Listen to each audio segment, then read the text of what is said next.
say to the young kids, form your own religion. Do as it's always been done. Turn on, tune in, and drop out. And many do just that. Timothy Leary was just selling ideas. He wasn't selling drugs, and he was going to change the world by getting people to use hallucinogens. It's always been done. What's going on in the United States today is a revolution in consciousness facilitated by these psychedelic chemicals. Leary's attempt to start a revolution in consciousness in the 60s leads to an explosion in the use of hallucinogens. But the trouble is, LSD... People don't remember that the first drug in the drug epidemic was not heroin and not cocaine. It wasn't even marijuana. The first drug in the modern drug epidemic was hallucinogens. LSD's impact on the nation becomes even more profound as unprecedented population growth creates a record number of users.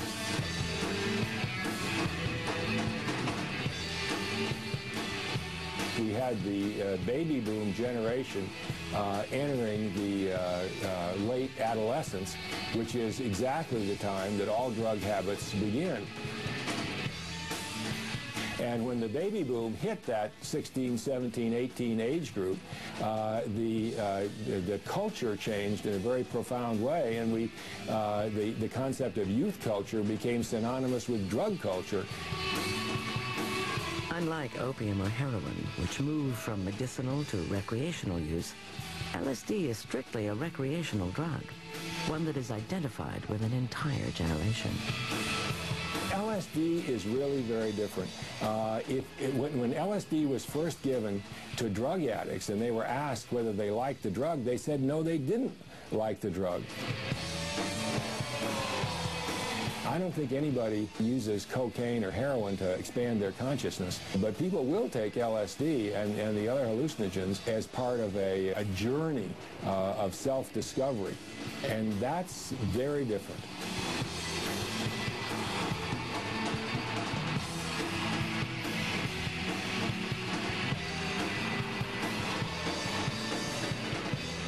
LSD has an effect on the nation that no other drug has ever had.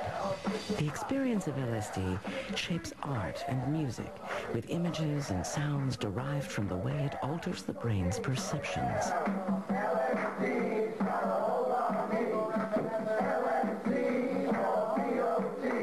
More than a drug, it is a symbol, an emblem of a generation that doesn't trust anyone over 30. LSD is the drug in sex, drugs, and rock and roll.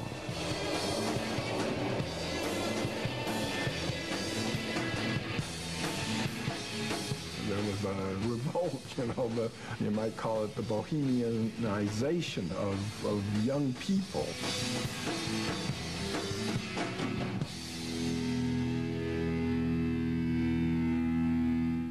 LSD, though perfectly legal, will soon be banned. That will happen as the drug is linked to the rebellious behavior of youth in the 60s. We had the most potent psychoactive drug on the planet being directly marketed to our youth, and they were very interested in it. And the results of their taking it were causing a disintegrating effect in society. But its journey to an outlawed substance will get a push from another drug and a totally different drug user.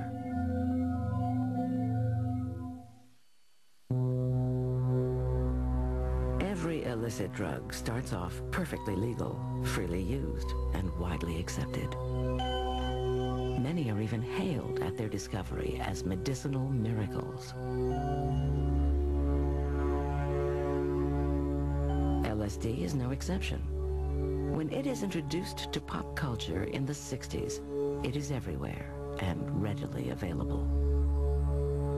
And LSD had even been advertised in the backs of magazines. You could buy it through the mail, and many famous people did and took it in the early years. The more LSD is used, the more its dangers emerge. But while the physiological effects are quite unspectacular, the effects on the mind are explosively disruptive. Reaction to the drug is completely unpredictable. It can be the hoped-for heaven or a hell full of horror, and there are all... The drug leaves its mark in phrases that become a part of the language of the day. Bummer, flashback, and bad trip. There is no sure antidote for a bad trip.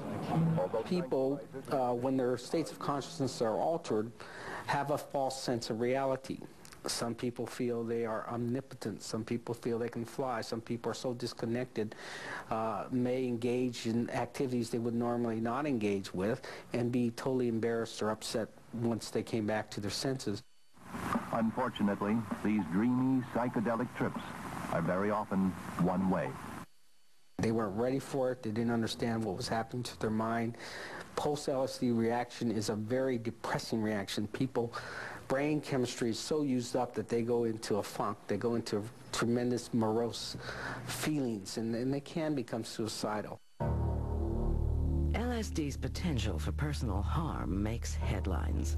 Ironically, the coverage about its dangers, intended to deter its use, actually encourages it, spurring the epidemic. The media began to have big scare campaigns against these drugs, and the scare campaigns got kids interested in the drugs, and they began taking them. The big rise in drug use among kids followed the media campaigns rather than preceded it. Anti-LSD educational films begin to appear nationwide. Transportation to the fantastic and frightening territory of inner space, courtesy of LSD 25. We are about to take you into the world of the LSD user, a world that to him is real, yet as terrifying and unreal as anything ever imagined. We call his trip of terror to fly a giant bird. LSD's dangers, whether disseminated as scary hyperbole or scientific fact, weigh heavily in the national debate about whether or not to ban it. To lawmakers on Capitol Hill, there is a perceived link between LSD and social anarchy, which threatens the very fabric of society, making its use as dangerous to the country as heroin or opium. They see it as a catalyst, or a simple-minded, well, if we keep marijuana and psychedelic drugs out of circulation, we'll never have that kind of trouble again. Before things settle down, 400 If we get into a Vietnam War, there won't be lots of people out there protesting. If we, the civil rights movement, all the things that the free speech movement, I think all those things were connected with marijuana and psychedelics. And of course, it's not causal, but I think in the minds of a lot of these people, that's what made the difference here. And at Kent State in Ohio, 4 students are killed.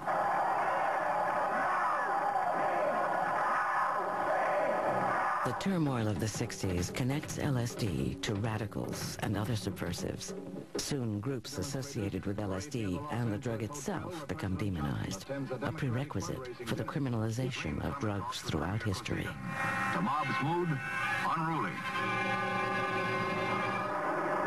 The next step in LSD's transformation into an illegal drug is the election of Richard Nixon, America's law and order president. President Richard Nixon saw a political opportunity to attack the counterculture kids whose signature was often smoking marijuana and doing drugs. And these people were really putting a lot of pressure on Nixon and the war, and the country was divided. An American flag is burned at the height of the demonstration. Politically, Nixon needs to quiet the voices of protest that are rocking the nation. Speaking out against the government is legal. Public demonstrations are legal. Recreational drug use is not.